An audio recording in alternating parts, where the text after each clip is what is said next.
जा। अटेंशन, आ रही है इस घर में आनंद सर जी की दुल्हन, हो जाइए तैयार।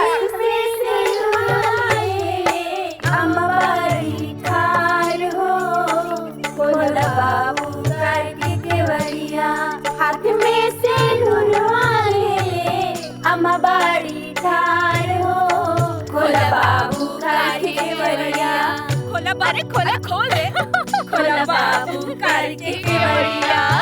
अरे खुलते नहीं थे ना दीदी, हमरा के दुल्हन देखे के। अरे रुकू, पहले हमार भतीज पतो आइल बिया, सबसे पहले हम देखा, पहले मुंह दिखाई हम दे, ओकरे बाद जे देखी मुंह दी। इतना प्यार, रिस्पेक्टेड बुआ जी, आप अपने गले का हार नई बहू को गिफ्ट में दे दीजिए। मिल गई सुंदर बुआ जी, खाली हमार हारे पे नच बात।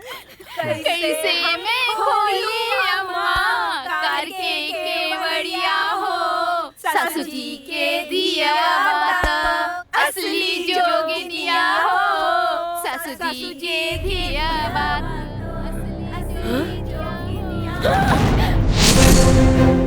ए दीदी, दुल्हन कैसन बाड़ी? अरे मनोहरा, अरे मनोहर, अरे ये लड़कियां उन नहीं खे रे, अरे वो लड़की नहीं खे, लड़कियां तो बदला गई भी। अरे इधर आ तो। अरे दीदी, तू पागल हो गई पाड़ू का? ए जी, दीदी तो साचो कहत बाड़ी।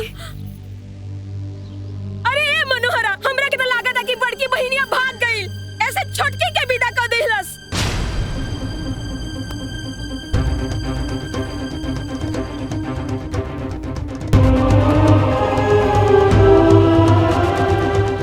अरे ई तो सरासर धोखेबाजी बा।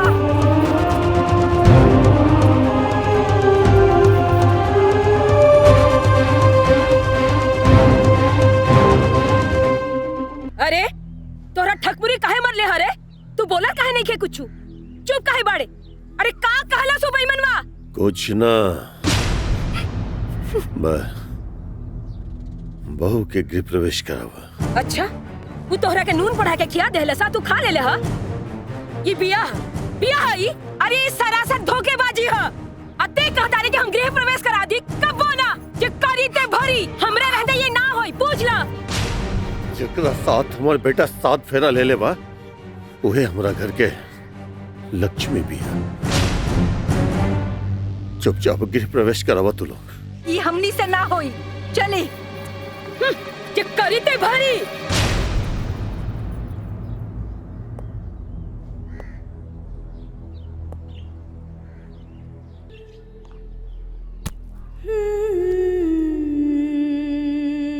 पाँव रखो दौड़ा में, आनंद बाबू, पाँव रखो दौड़ा में, आनंद बाबू पाँव रखो।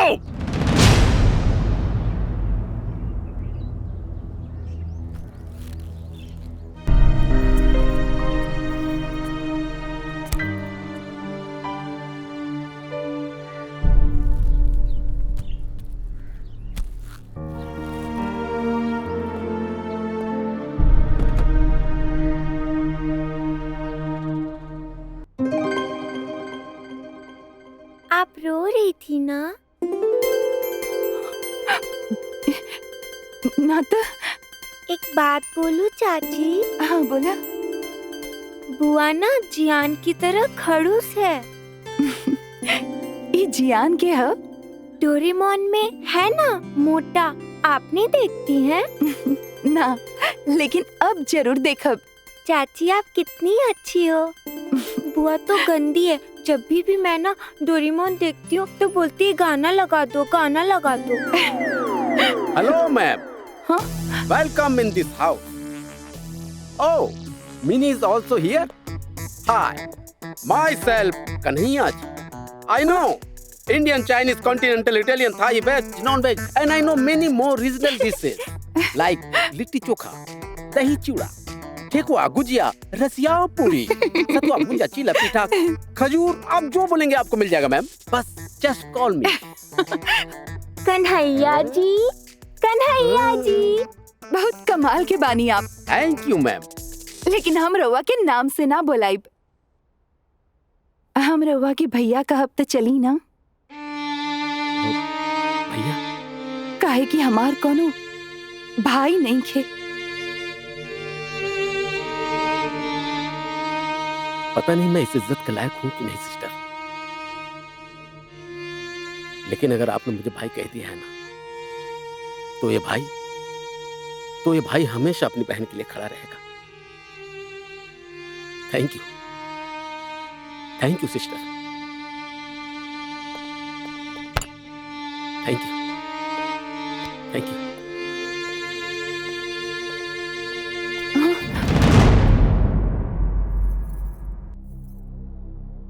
संध्या कहाँ बाड़ी?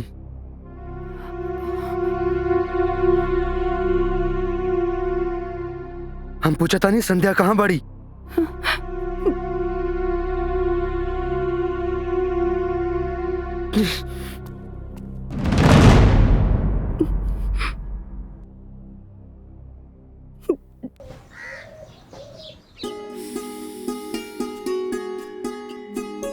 मालिक करेला के जूस।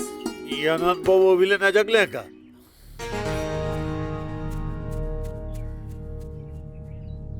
बड़ा अजीब लड़की भी आई। ओ कन्हैया जी, गुड मॉर्निंग सर। तनी जाके देखा आनंद बाबू अभी ना जगले हैं, जगह बा उनका के। जी आनंद जी तो कल इवनिंग से ही आउट ऑफ हाउस है सर, डिनर में भी प्रेजेंट नहीं थे वो।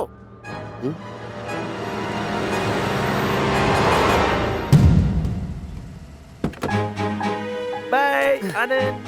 चलो गाइस, बाय बाय आनंद।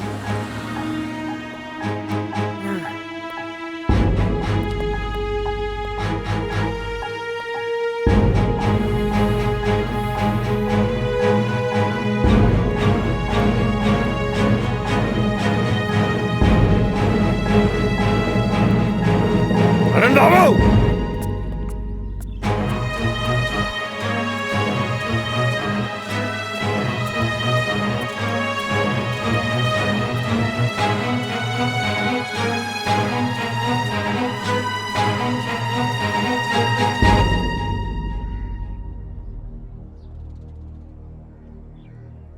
जिसकी नई नवेली दुल्हन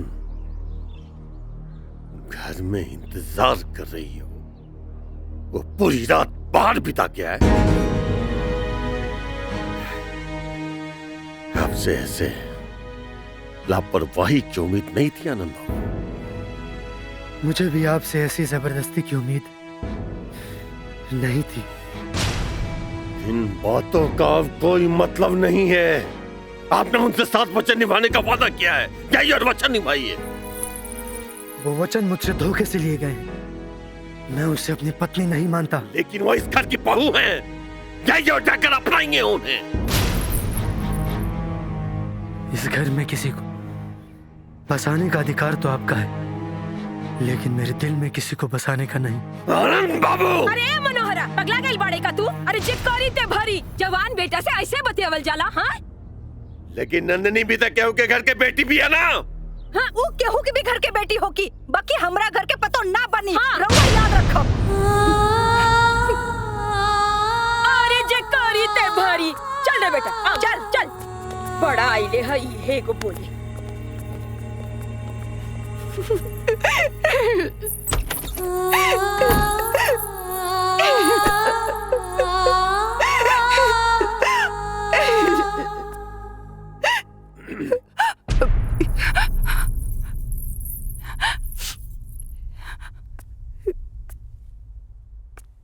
बेटी,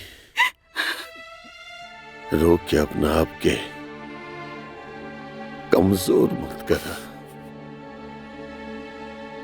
बहुत बड़का जिम्मेदारी बा तोहरा कंधा पर। समझा कि तू एक जंग लड़ाल बाड़ू, और कौन हालत में ही जंग तोरा जीती के बा। कहे कि तोहर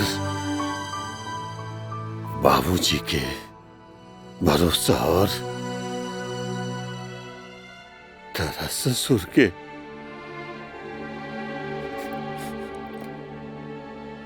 प्रतिष्ठा के बाद बा।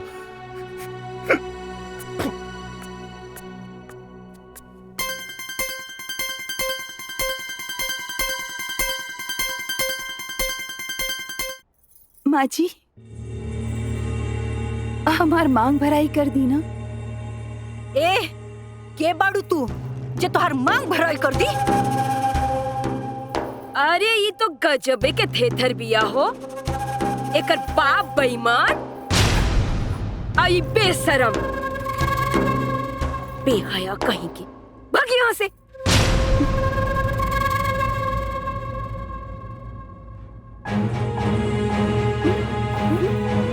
चल यहाँ से। चल।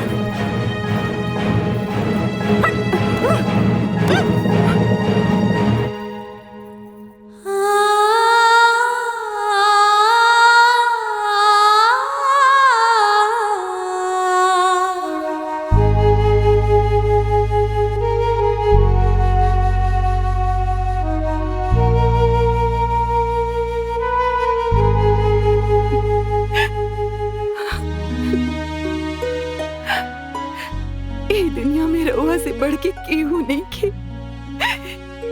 ए घर में सब हमरा पर गुस्सा बा। रउआ हमके आशीर्वाद दी कि हम सबके दिल जीत पाई।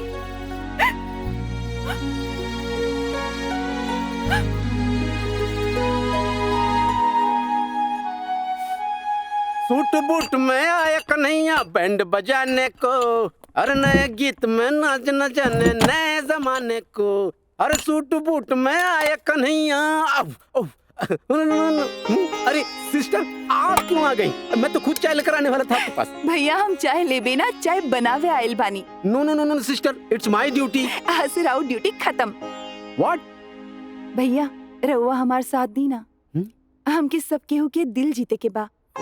हमके सब केहू खातिर अच्छा अच्छा खाना बनावे के बा। रउआ बताई का पसंद बा सब केहू के खाना में? प्लीज भैया।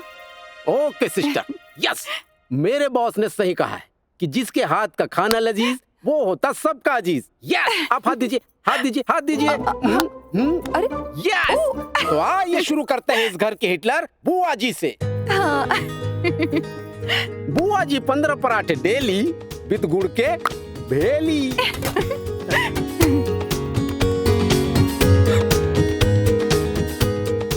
Mummy ji 2 roti mash because suffering from gas.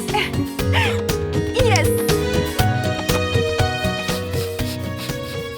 पापा जी टेकिंग स्प्राउट विद करेला का जूस लाइट ब्रेकफास्ट में खुश। यस। भाभी ji jam with bread because loser wait.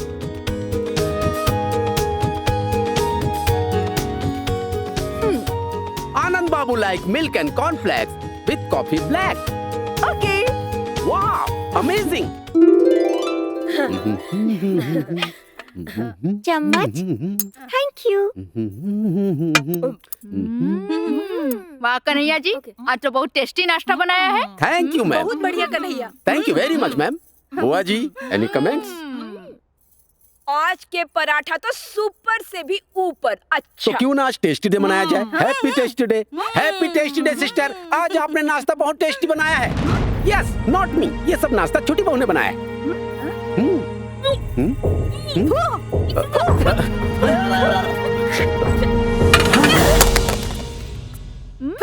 Tasty तो बाप। ठीक, सही में खराब नाश्ता है। कन्हैया जी। यस सर।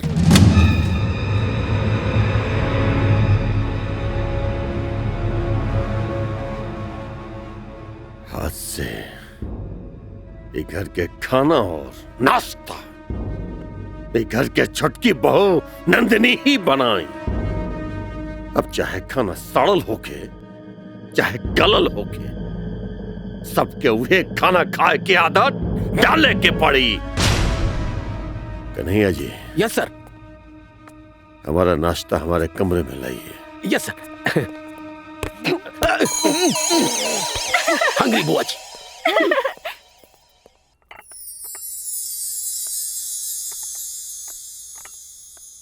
गुड मॉर्निंग जी। नाश्ता जी, नाश्ता जी। नाश्ता कइला से एनर्जी आवेला, एनर्जी से मेहनत होला, मेहनत से काम अच्छा होला, और काम अच्छा होला तो नाम।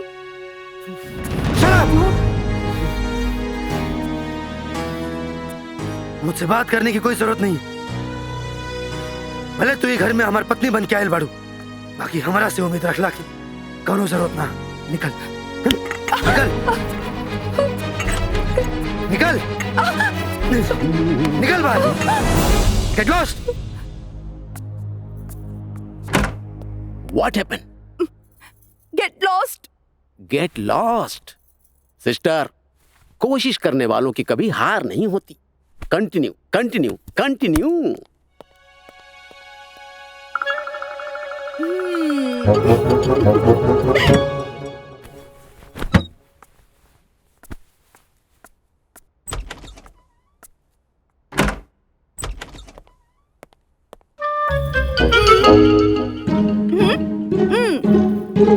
कहाँ हूँ? अरे कहाँ हूँ लगा के रख ले बाड़े, जबान करके पेट में गिर गल बका। Shut up. मुझसे बात करने की कोई जरूरत नहीं है। Get lost. आपने ऐसे ही कहा था ना जी। तू आज के बाद तुम्हारी सड़ल गलल शक्ल हमारा सामने बिल्कुल मत लाइए, बुझले?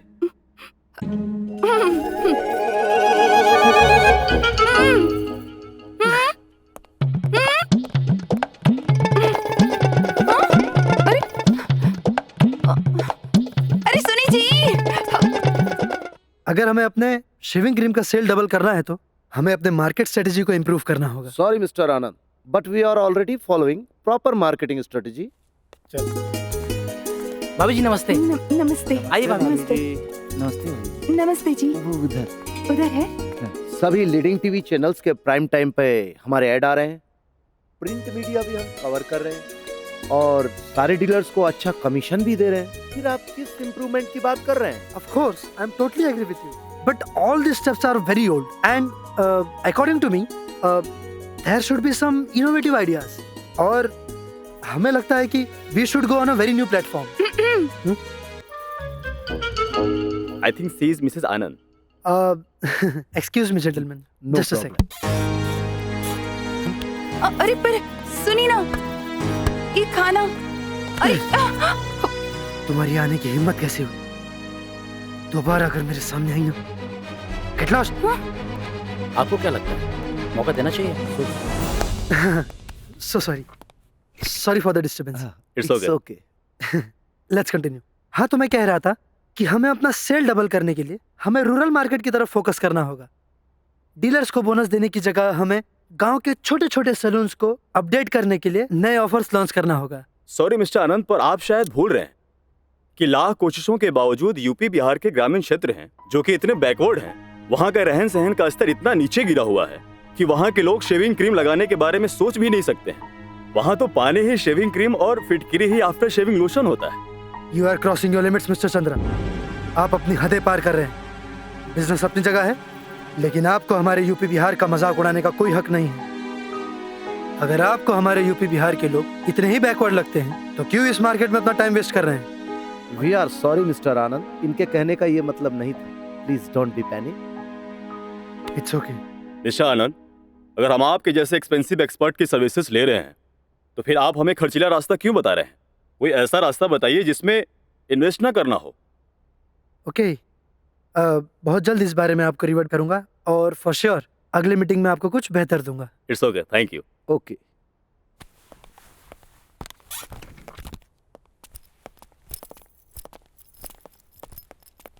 Excuse me, yes, please show me your shaving cream and brush. Brush and cream. Yes please. दो। ओके सर।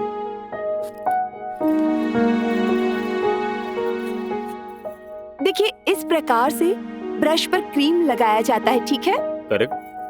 अगर आप इसके होल को बड़ा कर देते हैं तो ऑटोमेटिकली क्रीम ज्यादा निकलेगा, कंजप्शन ज्यादा बढ़ेगा और सेल भी बढ़ेगा, right? Oh yes, brilliant idea, यही तो हमें चाहिए था। डन सर। क्यों नहीं? कांग्रेचुलेशन मिस्टर आनंद।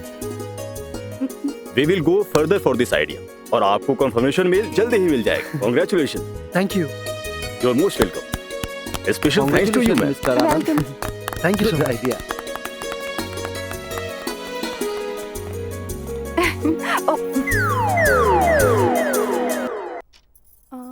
गुड मॉर्निंग जी।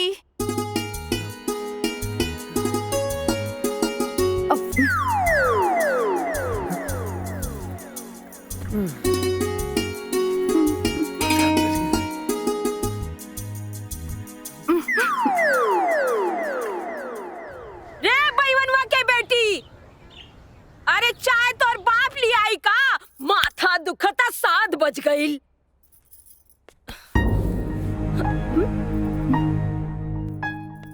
एक पहर से टाई टाई टर टर कैले बानी, अब वही तो चाय लेके आवा तारू। हाँ, अरे इतना भारी हो गईल बानी तो जहर काहे नहीं खिस दे दे बैवनवा के बेटी।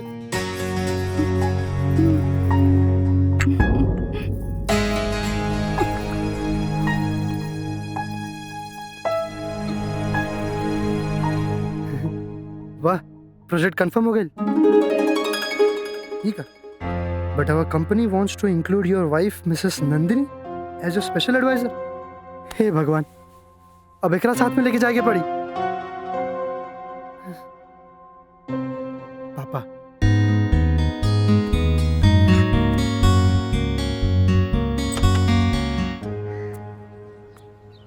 Good morning papa. Very good morning. How are you? Fine पा। प्रोजेक्ट डन पा। That's great. Congratulations. Thank you. बाकी वो लोग एगो कंडीशन रख ले बा। क्या? वो नंदिनी के ई प्रोजेक्ट में एज अ स्पेशल एडवाइजर के रूप में ज्वाइन करे के पड़ी, ना तो प्रोजेक्ट कैंसिल कर दी लोग। Congratulations again. अब तो रहुआ एक बार अगर अपना बहू के बोल देती तो बढ़िया रही। हम क्या बोली? काम तो हर बार तू समझा, बात करना।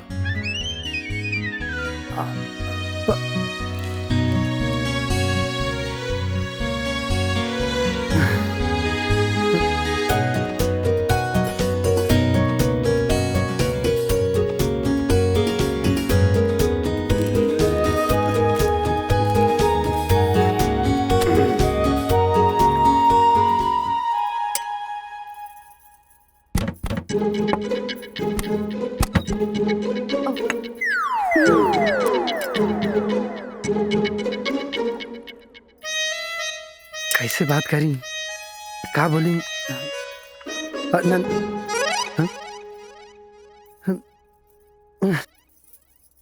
ए दीदी, रउआ कोना मुंह से चाय पियता नहीं? रउआ तक कहत रहनी कि ओकरा हाथ से कुछो ना खाई। आ रउआ खाए पियब तो हमनियों के खाए के पड़ी ना। कितना शर्म लगी ना। बिना खैले पीले गुजारा बा ना ना। बाकी अब ओकरो गुजारा ना होखे दे।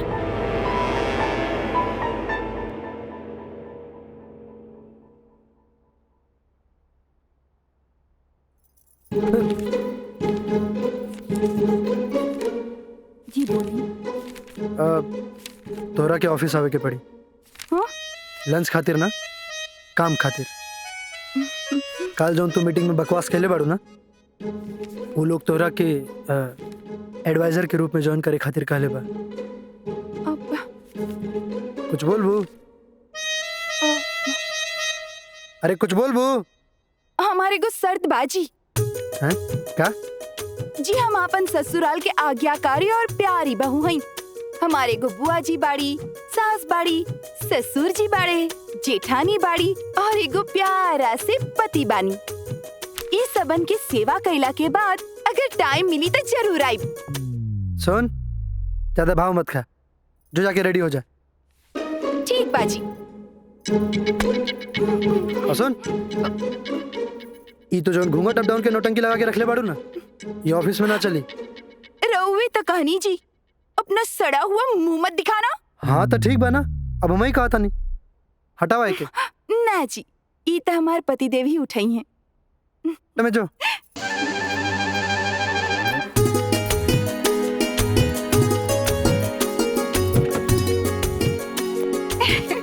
जय भगवान जी, जय भगवान जी।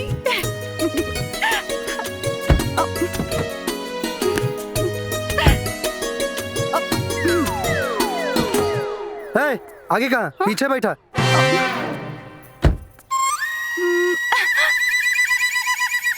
हाँ, ना जी, अगर हम पीछे बैठब तो लोग हमरा के मालकिन और रउआ के ड्राइवर ना समझी। हाँ हाँ हाँ हाँ, हाँ बैठा।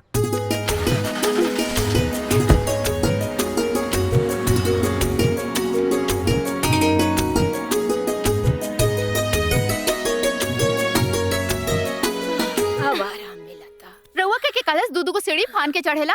बोलबू ढेर। सुनो विरोधियों, सुनो सुनो।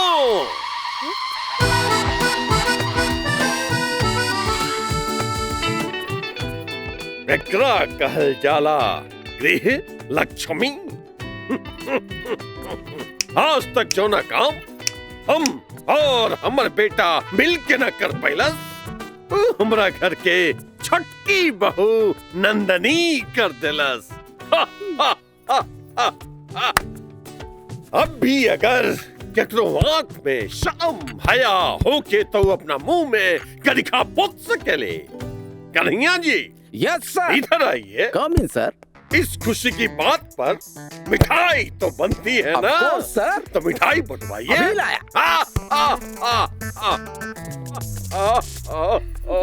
फूटल किस्मत।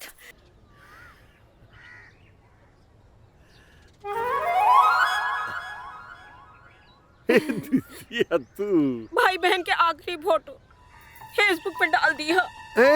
हाँ। ऐसे क्या बोले तड़ी तू? तो कैसे ना बोली? दुगो बात का हम बहुरिया के बोल देनी, सबे के लागत है कि हम बहुरे बानी।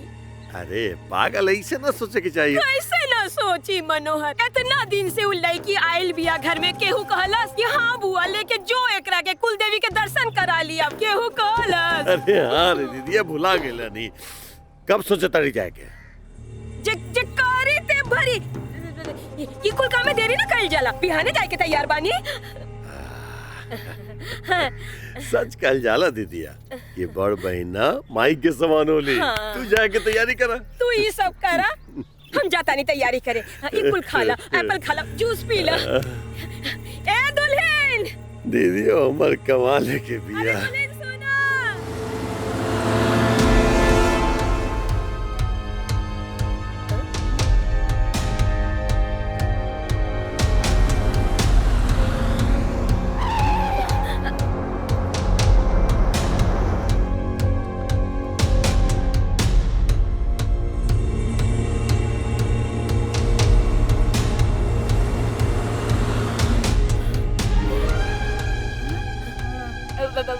ए बेटा, घरवा से चलत बड़ी पानी पी ले रहनी जाना। हाँ, कहीं रोक दा। हाँ बेटा, तनी रोक दा।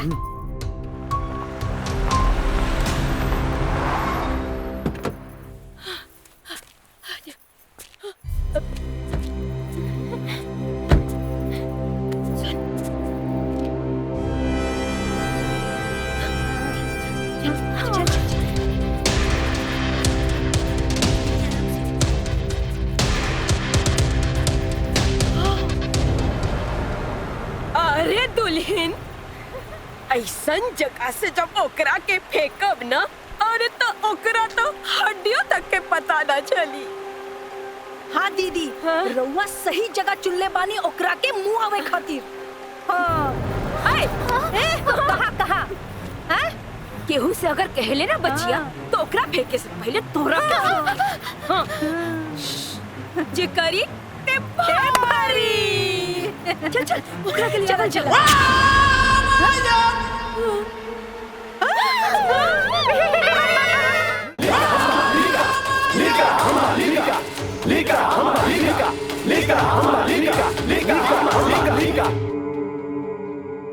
आइलन ना अभी तक।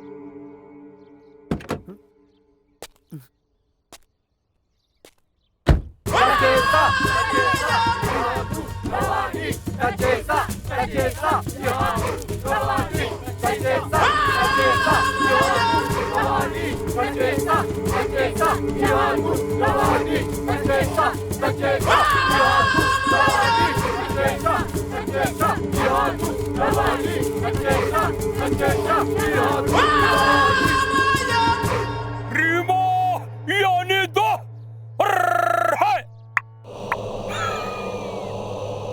यदा नमसदु नमसदु नदा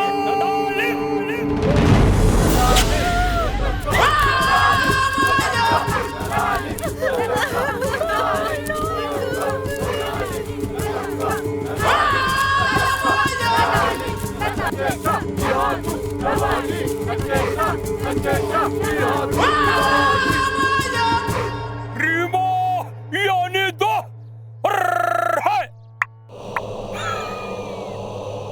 यदा नमसदु नमसदु नदा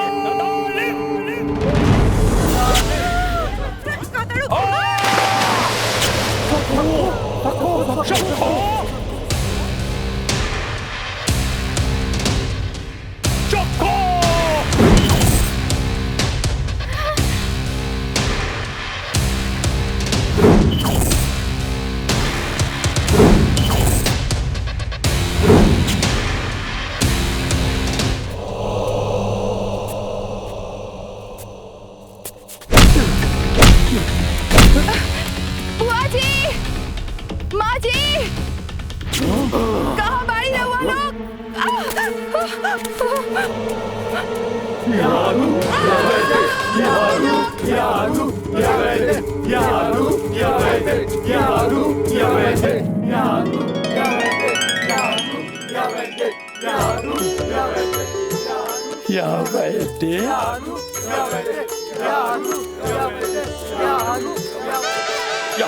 या बैठे यहादू या वैद्य यहादू या वैद्य यहादू या वैद्य यहादू या वैद्य यहादू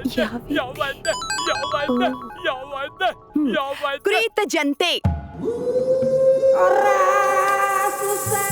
यहादू या वैद्य नयंदी उदन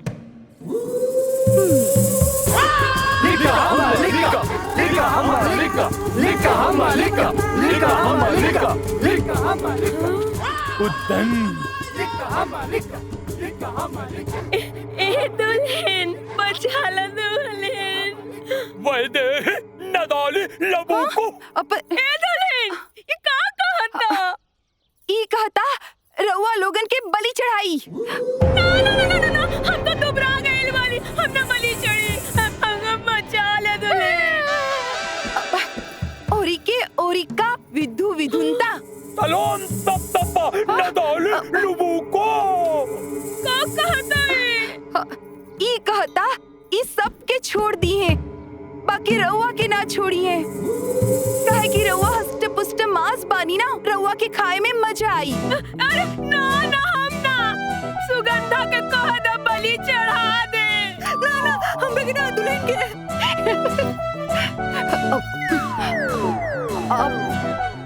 अब देवी को किलपति किलता पुसारगिल लवैया पुसारगिल पुसारगिल मानीपू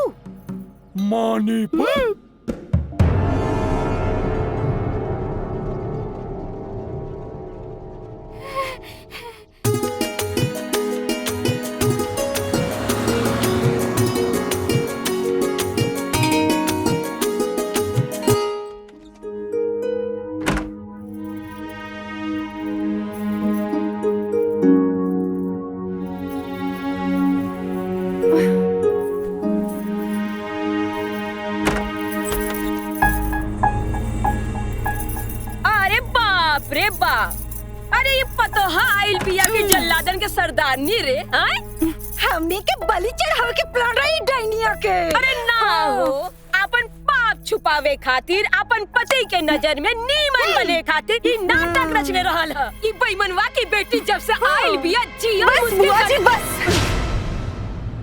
जहालत की भी हद होला। बिना गलती के इल्जाम पर इल्जाम, इल्जाम पर इल्जाम। ना भूली कि हम भी कोई इंसान हैं। अगर अपन सम्मान चाहता नहीं तब बोले से पहले सोचल करी। अब हमसे भी बर्दाश्त ना हुई। अपन घर ना बसल तो दोसर के घर तोड़ल चाहता नहीं।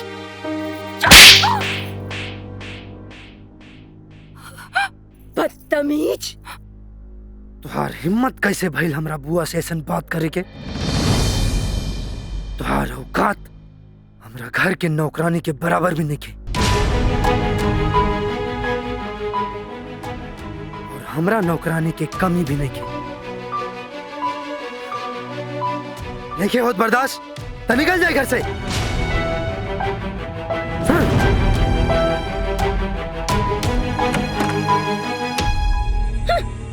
चल रे, चली दीदी चल।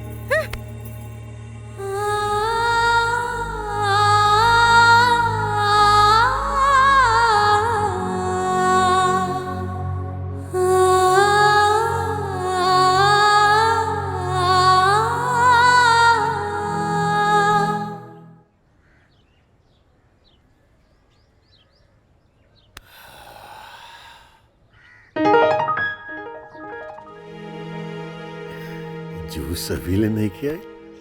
नंदिनी, बेटा नंदिनी।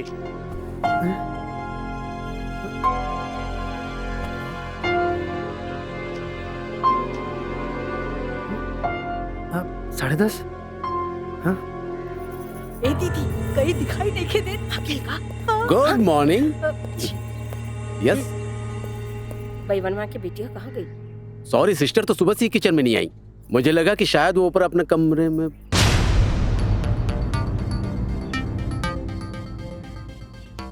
आनंद बाबू, नंदिनी कमरा के अंदर है क्या? ना पापा। अगर हमरा नंदिनी के कुछ हो गई ना तो तू लोग के खैर ना। आपन पसंदीदा फिल्म देखे खातिर डाउनलोड करी दंगल प्ले ऐप।